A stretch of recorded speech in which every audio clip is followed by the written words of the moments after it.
I got you guys okay? Good morning. Yeah, I was just trying to set up the edit cam, and I couldn't get it set up. Okay, well, I can see you guys okay. You could actually, if you want to, shift it to your right a little bit. No, other way. Oh, no. Opposite way. There you go. Keep going a little. How's that? There you go. That's better. Cool. That's good. Now you're both in the frame better. Cool. So, this is a good thing. Well, you've heard about them before. So Yeah, how you doing? This one. No. It's a little dark over here. I can't get any better light in here right now. Yeah, we can't see it, but that's okay. We're going to go here 45 seconds. So, you got the notes, right? Yeah, I do. Get some coffee brewing this morning, Chris. Yeah, see? I can't see anything. There's nothing. I can't see you. Does Brittany do coffee? No. Yeah, with her long hours, she would. No, we're a coffee-free household. Wow. Yeah, that's the same way. So here we go.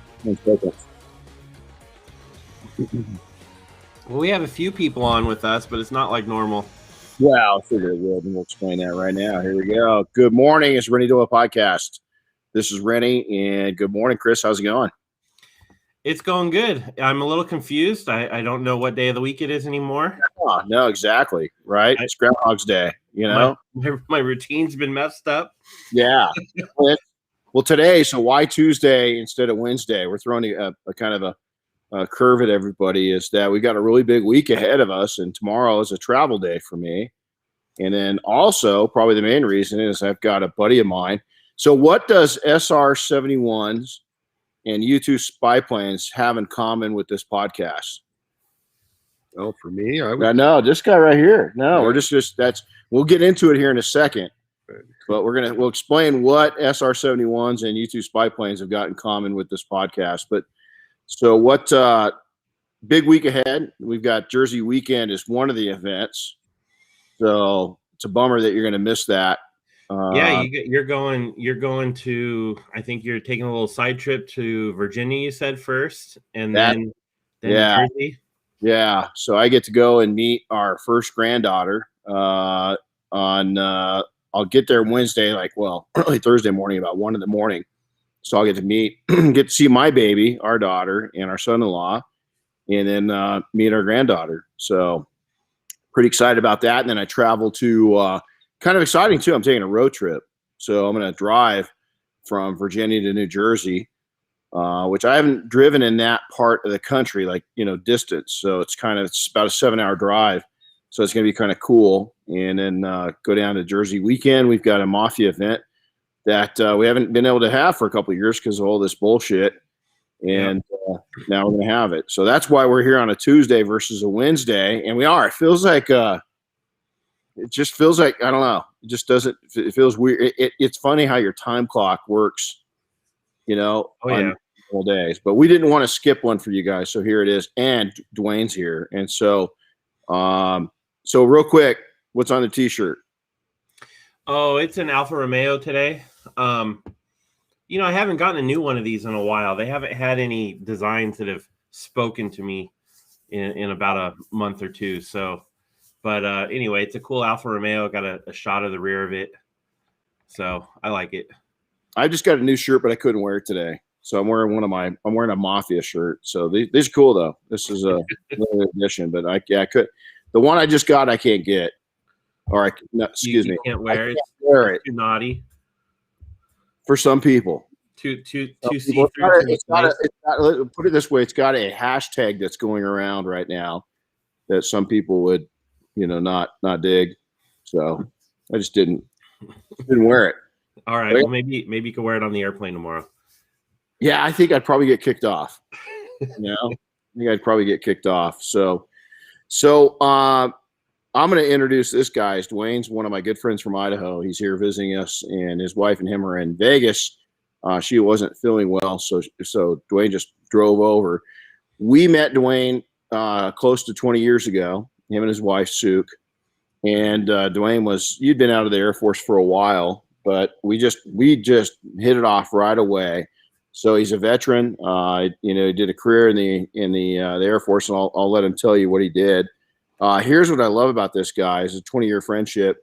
Is that he's an entrepreneur, serial entrepreneur. We both survived 08, which was Tough. That was tough. That was tough, because we both had active businesses and everything else going on. But Dwayne goes back and remembers me back in my tool days when I was still buffing stuff and active in the shops and doing a lot of other things. But we go back a long ways. We have deep discussions, man. Political, non-political. Late last night. Yeah, late last night, sitting in the living room, and just it was like old times, so it's pretty cool. At least you gave me coffee. That's exactly it. We got coffee this morning, and Chris, we're going to drink yours for you since you don't do coffee. We'll make sure to drink some extra ones. Yeah, for you could have my pot. Yeah, there you go. So hey, real quick, so Chris started something new. So how's the training going?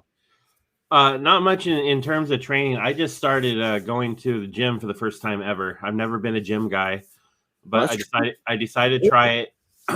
Last week was first week. I went a couple days.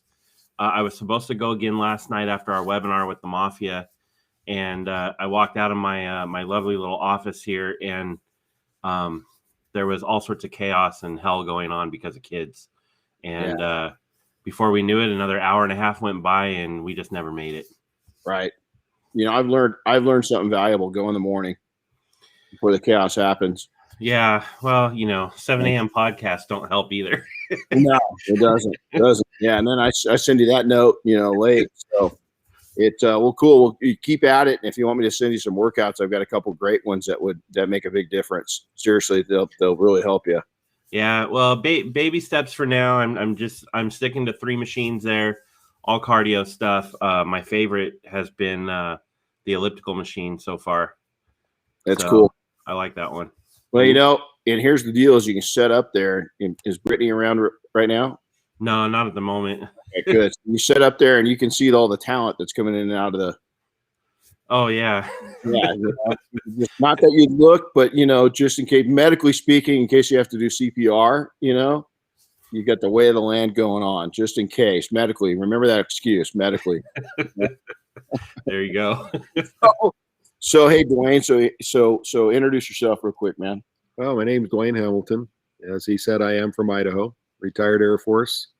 Him and I did meet at a time that was a little bit different than the normal times. I was at the time with my brother in a property management / real estate business that we owned. Had been going great for many, many years, but it got to the point that we really couldn't keep both of us on the staff. And so I decided to go back out and work for somebody, went through a DirecTV standpoint, and then went and became an industrial mechanic out at a cheese factory in Idaho, where I proudly cut the cheese. That's it. And yep. Yeah. But literally from, if you don't realize how much string cheese is eaten, we did between about 120 to 140,000 pounds of string cheese a day. Jeez. And that was a 24-hour, 365-day type environment that I was lucky enough to be on a 6 at night till 6 in the morning shift, and kind of tore me up. And I said when I went there originally, I wasn't going to continue to be working for somebody else. Somehow I had to get back into business. And you did it. And you guys did it. Yep, through my wife. At that time, she kept saying, well, it's pretty reasonable to do nails. Yeah, and that's when we were all hanging out a lot. And, the girls had their nails done, and it was survival mode at that point. And, today is paying the price with hardcore discipline. That's kind of and so Dwayne and I were talking last night, and his whole career, everything in 08, when we met, everything was good, right? And you know what? Here's the biggest thing is we survived 08 to grow bigger and better. Things are better than they ever have been now. So you got to, people that face hardships, just keep facing the hardships. It's discipline. So let's go back, is that in the military is discipline paid off, because you're not an average guy and you weren't the average airman. So tell us what two airframes did you primarily spend most of your career working on? The main ones that I worked on was I was what they called environmental systems. So it was heating, air conditioning, pressurization, liquid oxygen, nitrogen on SR71s and U-2 aircraft. So it was an interesting career. We basically said we were stationed at Beale Air Force Base, but we went all over the world with the airplanes. When they moved, we moved. Yep. UK, Japan. I mean, well, I was stationed over at UK. We opened up what they called the TR1 program, which is a whole political reason why they called it a TR1 instead of a U2. Just because they said they'd never build another U2 again. So they changed some of the airframe a little bit as far as wiring and stuff and renamed it. So Congress would make sure they would pay for it. So that's an airframe that's ironically still in use today. It is. I mean, and really, in all honesty, highly needed. You can have all the satellites you want, but you can't necessarily get them where you want them when you need them there. That's exactly it. And so to think that aircraft was developed in the 50s, right? And it came up through like a B-52 bomber. Who would have ever guessed that all these years later? But here's the deal: is we were up at the Museum of Flight, and they've got the CIA version of your SR71. SR71, where you can actually sit in the actual the cockpit. They got a cockpit, but the actual plane there is. I was sitting over the nose of it, and it's on display. And I was telling the guys about you, and it's pretty amazing to think. I mean, that hardware back when you were working on it. So back then, I mean, when you're a young guy and all of a sudden, you get that call, you're working on the, the environmental systems and stuff. And that plane at the time there was a lot of secrecy to that airplane.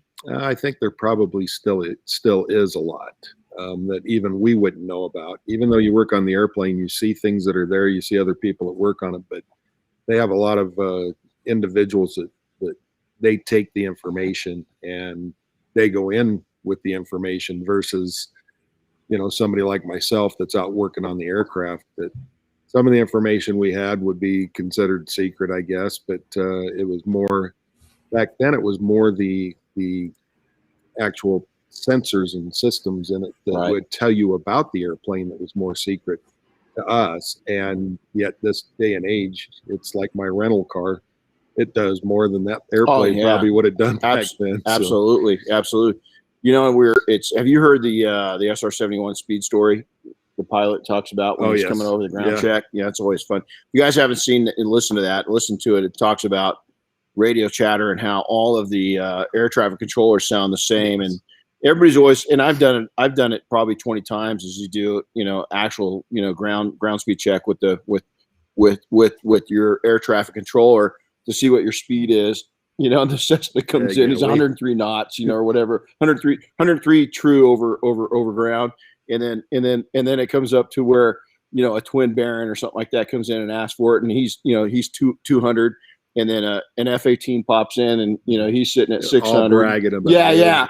And then he says he was with the brand new crew chief or crew guy in the back. And he goes, right then and there, I knew that we were meant to be, because he says, right when I was going to push the mic, he pushes the mic and asks for a speed check. And they say, we got you at 1,999 miles per hour over ground. And he goes, well, ground, I got us at an even 2,000, but that's okay. And it gets complete silent from that point on. But nobody asked again. No, so that plane to work on that. And again, a lot of people that don't know it, the U-2 when that thing flew, it's an adventure to land it, because they've got to say chase.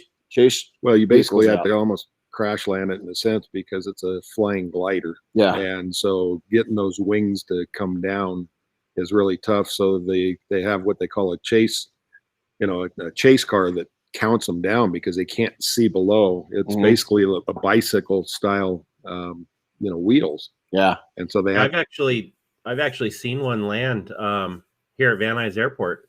They would bring them in for air shows every once in a while, and those little bicycle type wheels on the wingtips.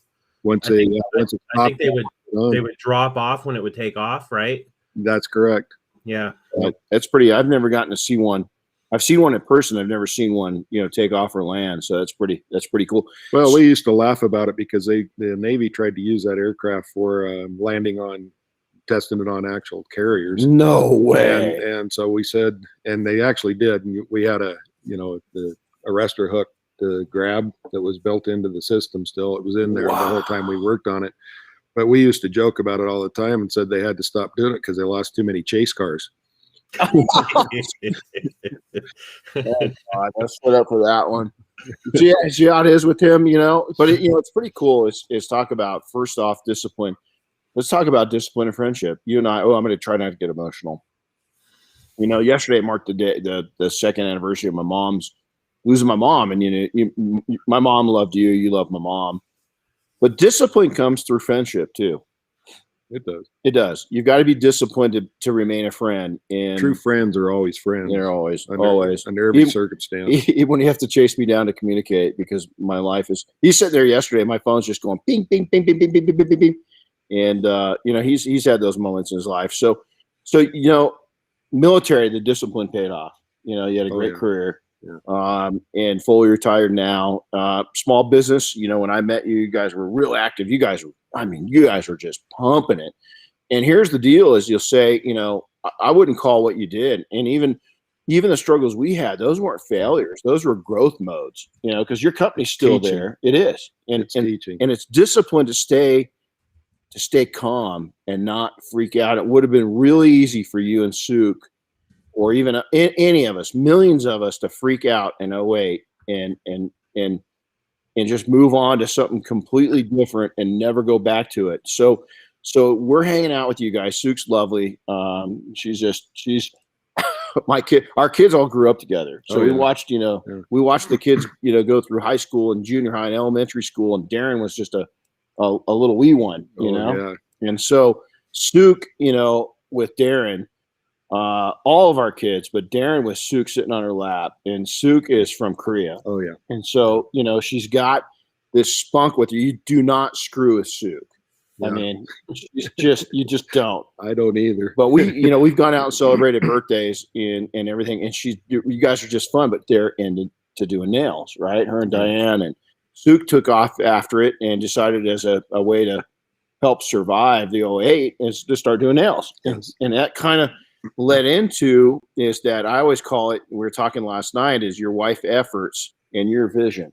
Is being an entrepreneur, is your wife, had this survival mode going to go do something, and then you turned it into something completely different. And so kind of talk about your building that new business and more importantly, probably the discipline between partners, husband and wife, and get to that point. Well, and it's interesting. You'll hear me say it if you ever come over to our salon and I'm there. You're going to hear me say that I learned more about nails than I should ever learn.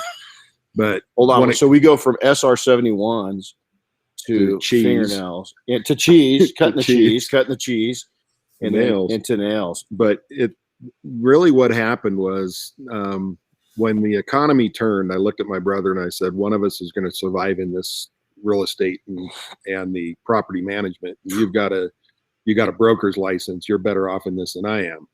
And so as we left, my wife looked at me and said, well, doing nails is pretty easy to learn. I can go do this. And then she kind of had a rude awakening too, because it's a lot of study. It was a lot of different things she didn't expect. It wasn't just doing nails. You had to learn. She had to discipline herself to learn a lot of things in the industry as far as cleanliness and taking care of stuff. So it's just beyond, in any business, it's always going to be beyond just doing that item. You've got to learn beyond that. And a lot of people don't realize that. And she learned it real quick. And now if you come to our salon, which you have, you come in there, it's clean. And it's a demand that she demands on the people. But the difference is I saw a vision of business. I saw taking her skill, building her into teaching her more management skill to be able to run the salon, because I couldn't be there. But she learned to run the salon. And the first salon that we purchased it through the people that trained her to do nails. The individual there, the two individuals, they were really good at business, and they had a business model that I saw that I said, that'll work anywhere. And I took that business model and I said, I want to buy one from you, because it was already started that way. Well, my wife, through her efforts, built that in a 5-year period. She built it to where it looked like people climbing over each other. It was just so busy. And I said, I looked at her and she goes, well, finally, I'm going to get a paycheck. And I said, no, we're going to move. I'm going to build you a bigger one. And we built what I would consider to be probably the largest nail salon in the Northwest. I can't guarantee that because I haven't gone to every nail salon, but most of them are built really small. But we built it around clientele to give them space, give them comfort. We built a pedicure room that's totally separate from the actual nail area, so you can listen to music and stuff in the nail area, have a good chit chat, but you go in the pedicure room and you relax. And I built it that way with the future in mind, to where my wife honestly fought me all the way, because she didn't see the vision of where this could go. I see the vision of where it's going and where it's almost getting there to that point, to where now we have extra space. We're actually adding in esthetician work. We're adding in eyelashing work. So we're adding things into there now beyond what we originally dreamed we'd even do. But now it's to a point that we have to look at it more as a business, not just a salon. Absolutely. And that's where we get to that point. The discipline side of us now has to be, let's build other people to help us. You got to get out of the way. We do. We have to get out of the way, and we have to teach other people how they can help themselves in here, which is what I really love about any business. If you can help other people come along and they can actually become something along with it. Absolutely. Their opportunity. Their business is going to be great, and it helps our business. We get nothing unless we teach them. Absolutely. You know, a couple things that you said is there's always more details, there's always more when you start a business and you launch a business, or even, is we get into something new, is that since we brought Chris on, it's freed up so much mind energy. And we've been able to go places and do things that we really didn't think of before. PNS with Double Black, same way. And then Bob Phillips with PNS, I love this saying, is he always says, we've always got to try to get out of our own way. And I love that saying, because we do so many times as entrepreneurs, we are the dam. We're what's slowing things down and pushing things out, because we don't delegate very good. Well, because like I said before, you and I talked about this last night. We sit back and look at it as, well, this is our baby, and we have to continue to control it, continue to run it. What you have to learn, in my mind, what you have to learn to do is to be able to step back and figure out. It's just like our manager. I looked at her straight up and I said, you are more of an asset to me not doing nails than you are to be doing nails. And I need to teach you how to do that. To manage the business. You manage it. We're going to pay you to manage it. You build that even further and further. That frees us up some time. If we want to go further with anything else, we can, or we can sit there and be a backup to help her. Absolutely. So let scalability. That's the other thing I just wrote down right now as we're doing that. Is you mentioned it as scalability. You saw a business as being an entrepreneur, and then being the military, any paramilitary organization, where it's law enforcement, fire, EMS, military itself, is it teaches you command structure, and it teaches you systems and processes. And that's what the military is all about. Oh, sure. It's systems, chain of command. Everything. Yeah, that's it. And so really, if you can get that into you and understand, business it's no different. It's all systems and processes. But you've learned, as I've learned, and most of us that are entrepreneurs will learn, is you got to be able to, there's rules. And once you get really good and you're settled in, then you learn how to break those rules as an entrepreneur. Does that make sense? Yeah. Because there's boundaries when you first start, because of knowledge and know-how and money. You don't have enough of it, right? You could always build a bigger salon. You could always go better, but you got to be able to pay the finance, pay the piper, so to say. But scalability, it's really cool. So, okay, I'm going to tell a quick story. Okay. So we're back up in Idaho. Darren's doing, before she became a hardcore teenager, she did a lot of mountaineering with me and orienteering. Matter of fact, it's funny because there's a compass sitting right here. But we go up, and she was born right at the base of the Rockies in Idaho, where we first lived when you met us. So she wanted to do a big mountain with me. So we went up and did Thompson Peak up in the Sawtooth Mountain Ranch above Redfish. And we missed, it was in October. We were up there for business, and we missed the summit by like 600 feet because there's a pretty significant snowstorm that came in. And we decided when we were trudging through about a foot of snow that we probably had no business going up to the peak, you know? No further. I was going to hand me that helmet. Is that I was going to take, and this is one of my search and rescue helmets. These guys were going to come out looking for us if we kept going. So we decided, hey, you know what? Let's turn back and enjoy the view. We'd seen elk, we'd seen moose, we'd seen which I had never seen. Couldn't tell you it was a grizzly for sure, but it sure looked like one from a distance, and I'm glad it was from a distance. So we're sitting there and we're on this. I'll never forget it. We're down to about 9,000 feet, and we're enjoying the view. It's snowing lightly, and she looks at me and she goes, Dad, you know, we're sitting here. We did some mountaineering. I'm figuring tomorrow we go to Dwayne and Sook's and we get manicures, pedicures. Yep. And I went, let's go. And she goes, really? No, yeah. And she goes, have you ever done that? And I said, nope. Let me tell you, I went into their salon. The first thing that happened, I walked in. What is Disneyland? Walt Disney set it up that it's an experience. He knew that he had to take and entertain people, but engage people and make it the friendliest place on earth. You guys created an experience. When you walk in there, it was like, I was like, damn. When I'm getting my, what do they call them? What's the short term? Mini penny or Matty Petty? Yeah, something like that. I don't know. So we'll teach you the term. Yeah, I'm sitting there and I'm getting, and I don't like my feet touched, like by nothing. Man, those girls could have done whatever they wanted to my feet, but then they were blown away because the search and rescue, the amount of callousing that's on my feet. Not gross, I keep them pretty clean, but they're like, "Hey, what's this hump back here?" And I said, "That don't take that off. That took years to build, man. That keeps my boots on."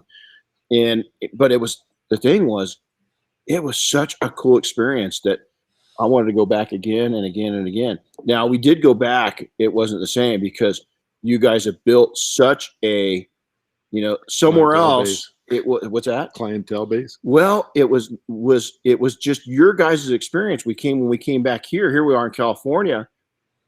We couldn't find the same level of experience.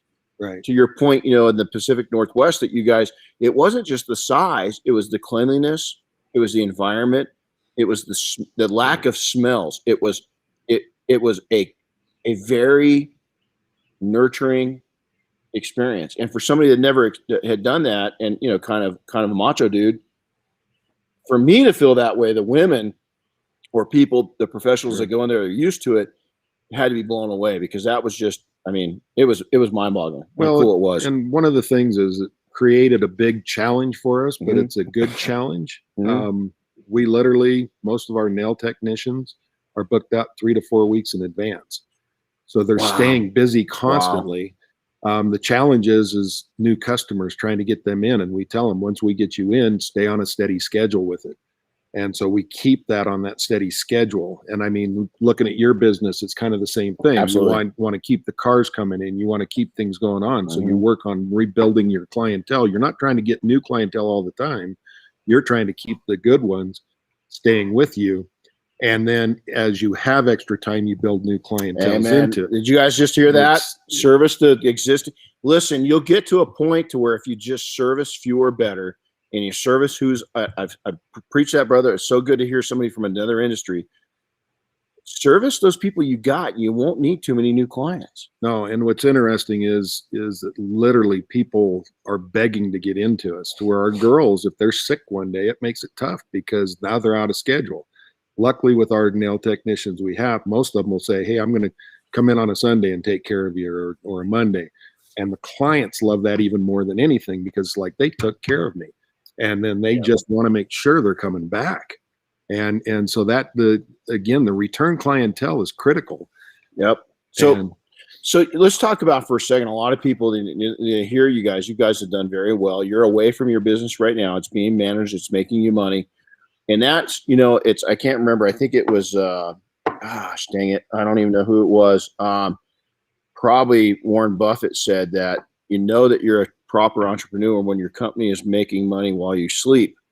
And while you guys aren't open 24/7, my point to saying that is you're away from your business and still making money. Well, I woke up this morning and my phone was already telling me people were in the salon. How cool is that? It truly, you can build, and I don't care what industry you're in. It's my dad was a vice president of Albertsons Bakeries. It's the same thing. Joe Albertsons didn't build that business on one person.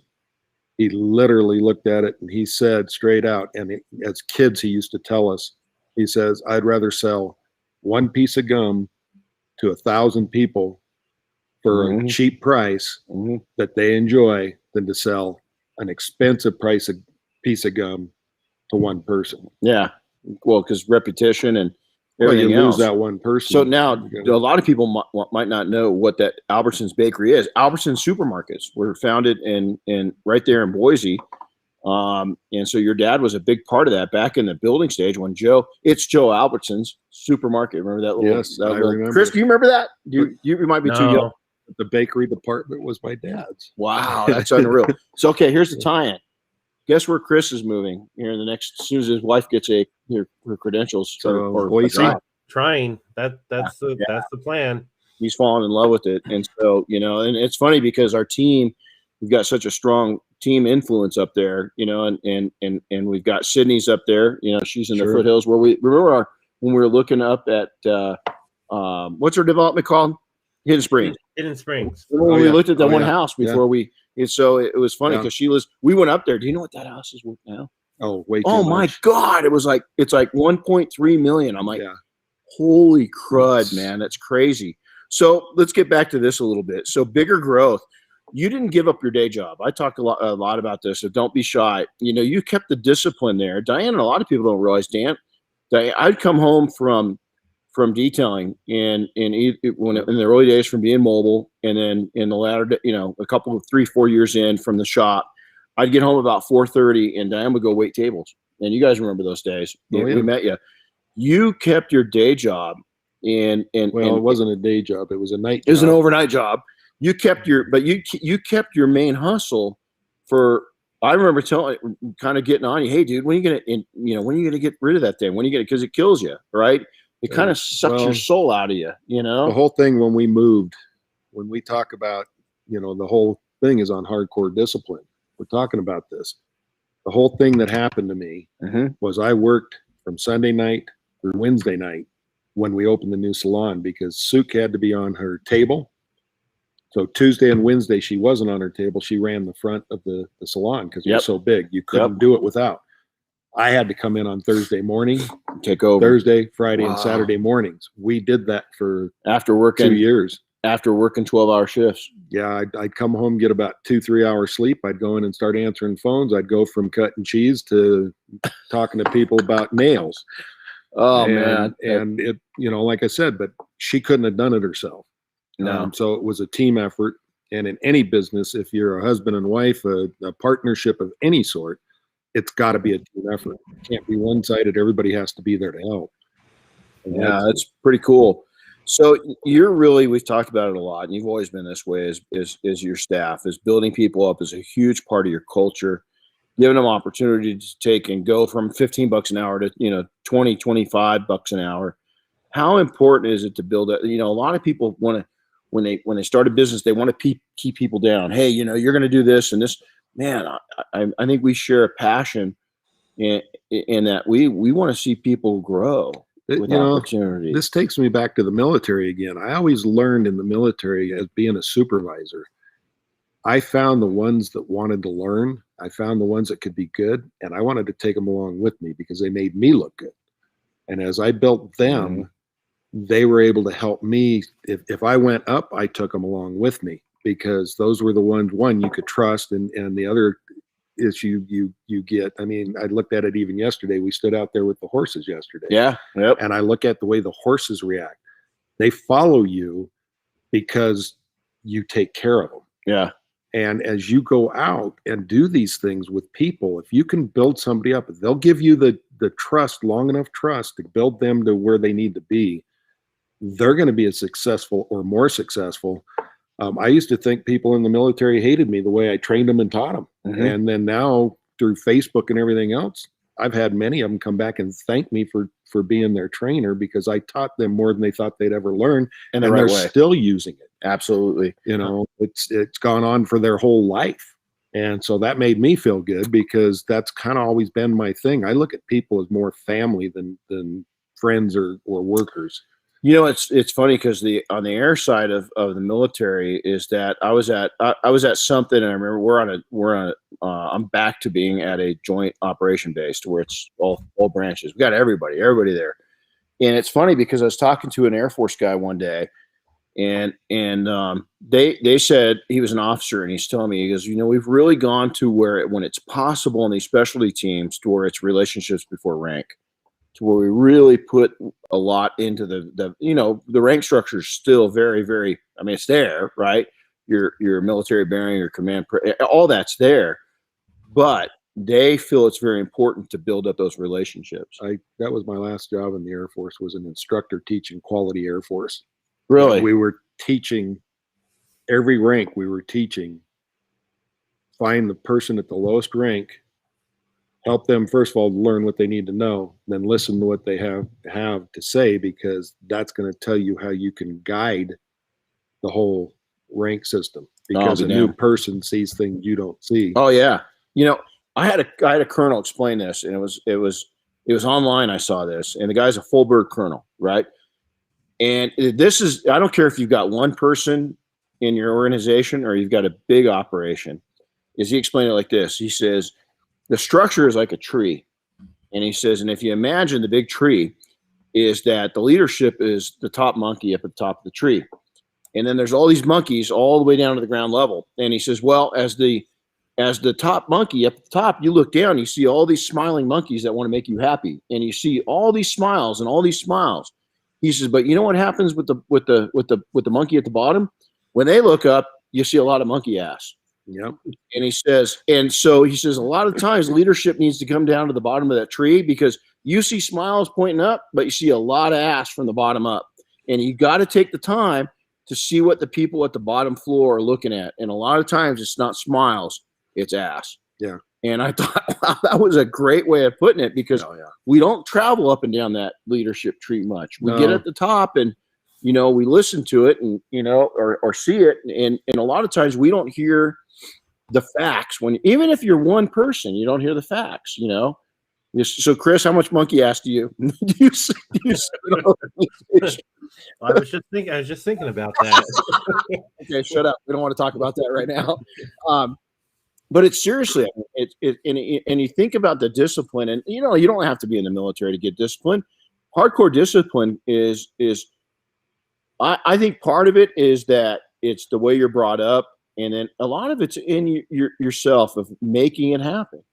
You know, as Chris is going through it right now with working out. I think working out and training is one of the fundamental ways to get yourself disciplined. You know, it comes out to why does the military so hardcore on having new recruits make their bed the right way? Oh, well, discipline. 6x6. Yeah. Kids folding your underwear 6x6. That's exactly it. Measure it, and if it ain't right, they throw it and make you do it again. That's exactly it. You know, teaches several things. Chain of command. Yep. Who's your boss? Yeah. You know, but, you know, I learned over the years in the military, being a boss is not always the best thing. No. Being part of the team is a huge absolutely thing. And I've never, honestly, I mean, I've always worked for places that they always say, oh, we're a team environment, but it's just words. And it's like in our nail salon, we bring a new nail technician in, our team literally grabs that individual and helps and guides them, shows them what to do. That's huge. And they feel as part of the team. And the ones that don't feel like they want to be part of that team, they don't last. The ones that become part of that team, they're still there. We've got nail technicians, which is unheard of, going into 4.5 years with us. It's not normal. They normally last. They go get their own business, or they go do something else. Absolutely, they move on. And yeah, and they're not. They stay because of the team. They feel comfortable with the team. Well, and you've created such a great environment there. It's hard to beat. And here's the other thing: is that when you create that, you know, that environment, and you create a cool place to work, and you're not screaming at people, you're not carrying on, you're not being an ass, you're not, but yet you give them opportunity. You got to remember, Sue, Yeah, she's pretty hardcore. I'm scared to death of her. She's this big, but I swear to God, man, she raises her voice. I stand straight up, man. Oh, yeah. I'm like, man, yes, ma'am, no, ma'am. I mean, she is scary. I've seen her. I've seen her carry her own. We'd be out dancing or something like that. Some of you get a little inappropriate, man. She liked him up. We just sit back and go, okay, watch this. Here it comes. Wait for it. Wait for it. This poor guy's going to get something that he has no idea what he's going to get. Sweetheart, you need another shot. That's exactly it. And so, let's go into this is wrapping it up is one piece of advice for people building their empires, big or small. What would you leave with them today? I honestly would say that you would want to always, big or small, always look at it. One is going to be big. You've got to envision the future as that's going to be big, and you better plan for it to be big, or you're going to be behind the curve. So, and I use it as the example I told you last night. Phone system in a nail salon, unheard of. Couple of computers up front for people to use, unheard of. They all do it on their phones and everything. We fought it all the way, and I said, I'm doing it, and I did it. And now everybody sits back and goes, how could we do it without it? Plan for the future. Bring people along with you that one you can trust and that you enjoy being around, because as you get big, you're going to want to spend time with them. I dig it. And you don't want to be with people you don't enjoy spending time with, but you want to train, teach, and give them all your knowledge. Give them everything, because as you give them that knowledge, it's just going to help you in the future. So that's really sound advice. And I think everything in business, because of, again, my background of growing up, and I never envisioned me being tiny, and I never envisioned me being a failure. But here's the problem with me that I had. I also didn't ever envision me being at the highest level, because I didn't think I deserved it. No, you deserve it. Well, but I didn't think that. Yeah. You know what I'm saying? I didn't think that. I always thought that I wasn't going to be the smartest guy there. But even though thinking that, I knew I wasn't going to be. Here's the deal. I knew I'd be in the heavyweight division. I just didn't know if I could beat Mike Tyson. Does that make sense? Oh, yeah. I thought I could get to that level without beating him, but guess what? I still don't think I could beat Mike Tyson. If I got in the ring with that dude, I'd let him hit me just to get the money out of it, but I'd want him to put me out of my misery. Actually, that's not true. I don't think either one of us. I think we'd fight back. You'd toy with us, but we don't know anything but fighting. No, yeah, it's true. Go back to 2008. So I know the question is going to come up, and you know what? I've got a challenge right now is that when Chris and I are back up in Idaho, and it's going to happen probably before the end of the year, we're going to go get our nails done, Chris. Oh yeah, yeah. Dude, have you ever had a manicure or pedicure? No. I'm telling you what, once you have it. I'm going to explain something to you about a pedicure at least. Yep. If you go talk to a podiatrist, they're going to tell men need pedicures worse than women, because we're always on our feet. We're always on concrete floors. We're always working hard. We got boots on and everything else. Your feet is literally the start of where all your nerve endings go. And that actually damages you by not getting them. Absolutely. So, it's amazing. It's a cool experience. So, hey, guys, Dwayne, thanks, buddy. You're welcome. This was pretty cool. What an honor. So, hey, guys, smash that like button. Make sure to comment. And if you're on our YouTube channel, subscribe. Share this if you've got something out of it. It's not that often that we get somebody, an SR71 or U2 spy plane, dude, that's been real, and especially one of my really, really, really, really good friends. So it's been. Hey, could I put you on the spot real quick though? Do you have a cool SR71 or U2 story you can share with us? I probably got several of them. I don't know how many I can share, but I'll give you a couple. I'll give you an example of when we took a U2 aircraft down to Puerto Rico, and we went down with what we called risk kits that held actually held the toolboxes inside of them. And we went down with the risk kits completely empty, but the toolboxes were all over the aircraft going down on a C5. And when I got down there, I asked our commanding officer, I says, why are these things empty? And he said, well, you'll see when we go back. He said, they won't be empty. Best rum you can buy is down there. So like I said, and again, because you can take so much along anyway, even on a commercial airplane. So everybody is able to bring a couple bottles of rum and stuff back. So we went to the rum factory and saw it. One neat thing that they told me at the rum factory is if you look at it, it looks like a bat on the rum. Mm-hmm. It's not. They call them memes down there that bite you. They're little gnats, but when you look at them under a microscope, they look like a bat. And it's a net. And it's a what they call memes. They bite you. They're damn. So, but like I said, they've obviously transformed it into the bat is the big thing. Absolutely. But they tell us the story down there that it's them little things that bite you. I guess the rum's supposed to do the same. I'll be damn. Wow. That's pretty cool. So you guys go down there, official SR71 team, and then load up the toolboxes with rum. Yeah, we were there with the U2 on that one. Oh, cool. That's SR71. We just launched it out of Beale and let it go over there on its own, and then come back in a couple hours. So. I heard. I will finish with this. I was talking. I got to meet a couple through my adventures at Oshkosh. I was doing that back in the day when we met. I was real active with Oshkosh and going and speaking, and I met a couple SR71 drivers, and it was pretty cool because they brought one in at one of the 100th anniversary. So 2003 was the 100th anniversary of flight. And they had one there, and I met the driver. I'd met him before, and we're talking, and they had a crew down there, maintenance crew, doing some work on it. And I got to go down there, and I was talking with them, and I said, man, what's all the buckets? And he goes, well, this thing, he says, it doesn't leak. It marks its territory. Yeah. And he says, when an SR71 comes in, and he says, a lot of people say it leaks. It's not leaking. It's like a dog. It's marking its territory. Pretty much. It's telling the ground that the SR71 was in the room, and it's leaving everything on the ground. But that thing, expansion and contraction and everything else. Well, that's what people don't understand. A lot of people, if you don't know anything about the SR71, basically it was a leaking pig on the ground when it had fuel on it. But as soon as it got up in the air, the designers had to design it around that, because when it goes as fast as it would go and as hot as it would get, it would expand the panels that would close up that fuel so it didn't leak no more. Wow. So when it took off, it hit a KC-135, fueled up again, even though it was fueled on the ground. They fueled up again. That way, when it got to speed, it would seal. They'd do their mission. They'd come back. It lands. When it finally cools down, it starts leaking any of that fuel out again that they have left. So it's pretty cool. If they're flying all the time, it doesn't do that because the sealant will last. But a lot of them would sit on the ground all the time. But if they were deployed somewhere, they didn't leak as much because they were flying like two airplanes. They'd fly one day, one the next. They would be flying them all the time, so they didn't leak as bad. It's mind-boggling what goes into that stuff. But our friend Evan up at the Museum of Flight posted a picture the other day. He got to go in there, and they were cleaning up the cockpit. So he got to be in the cockpit for a little while, making sure it was all clean and tidy. I think their annual little cleanup job.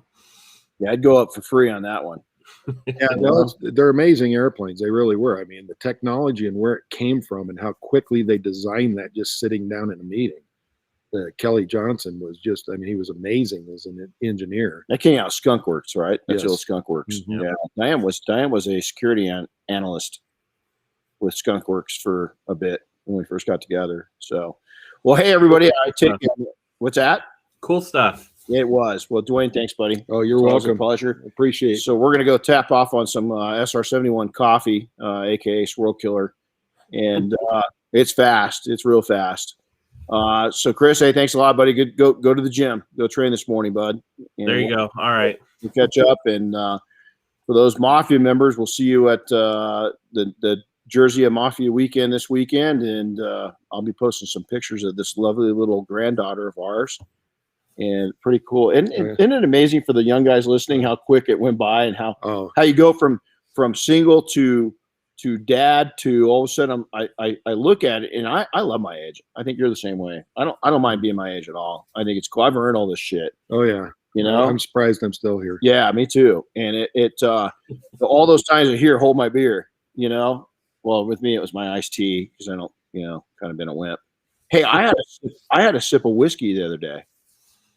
It was peanut butter whiskey. Peanut butter whiskey. Yeah, it was flavored like peanut butter. It was one of the first alcohols I've really, really enjoyed. It was like had a cigar with it and sipped it, and And then my buddy says, you know, that's a shot. You're supposed to take the shot, and that shot's lasts you an hour. And I was like, oh.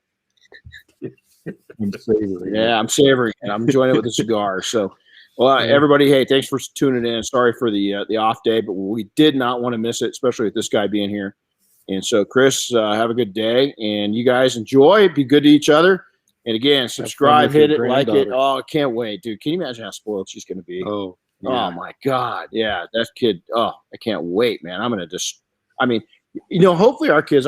When my mom, we had a grandparent rule. There was no rules. Whatever, as long as as the grandparents didn't do anything that the kids could get hurt, there was no rule. So I'd wake up on mornings when my mom was staying with us, and the kids would all be out there eating this 5-layer chocolate cake on Saturday morning at 7 a.m. for breakfast. And we never got upset because there's no rules, because, you know, they weren't around. She wasn't around them every single day. So we just said, so hopefully we get the same treatment with our kids. We just get, you're going to do it anyway. Oh, I will. I mean, I mean, and if they don't, here's the deal. This is a warning to the kids. If you don't, it's going to be chocolate cake with Red Bull right before you pick them up. Yeah. So, you know, play nice, because if not, the Red Bull's coming out. That'd be cool. This one's a little young for chocolate cake right now, so you're gonna have to wait a little bit. Not for long. Not for long. You know, it's funny because Delaney, her first birthday party, we held it even though we were in Idaho. We came down here because, you know, we wanted my mom and at that time my grandma was still around, and Delaney got a cake, you know, for her first birthday, right? And she got so covered in icing. There's a picture of me washing her in a bowl, in a big like salad bowl. And that's how small she was, because she was a small baby. And it's funny to think that, because to me, it just seems like yesterday, and now she's got a kid. I tell people all the time when they have their babies, I look at them straight out and I said, and I did it with yours, I said, just remember, next week they're getting their driver's license. That's exactly and then it. They're starting college and they laugh and everything else. I said, I'm not joking. No. And that's how fast it goes. It happens. You know, it happens. Then when they start getting their driver's license, nice with Facebook, I can just look at them and say, huh, I told you they're getting it. That's exactly it. Well, hey, you guys take care of yourself, man. We're going to get out of here. He's got to get back to Vegas. Chris, have a good day. My grandkids. That's it. All right, guys. Have a good one.